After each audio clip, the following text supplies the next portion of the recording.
कर्णिक नगर रस्त्यावर ड्रेनेजसाठी खोदलेल्या खड्ड्यात दुचाकीस्वार कोसळला। या घटनेची पोलिसात तक्रार, जबाबदार अधिकाऱ्यांवर गुन्हे नोंदवा।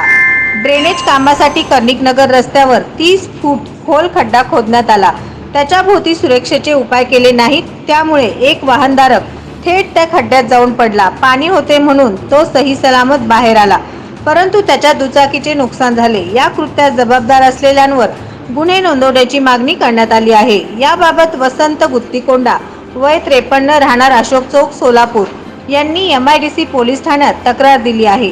दोषी कंत्राटदार आणि अधिकारी यांच्यावर गुन्हा नोंदवण्याची मागणी त्यांनी तक्रारीत केली आहे।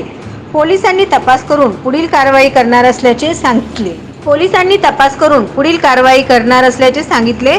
दरम्यान घटना घडल्यानंतर दुसऱ्या दिवशी JCBने खड्ड्याभोवती माती टाकून सुरक्षेचे उपाय करण्यात आले। नवनवीन बातम्या पाहण्यासाठी SB न्यूज चॅनलला लाईक करा, शेअर करा, सबस्क्राईब करा।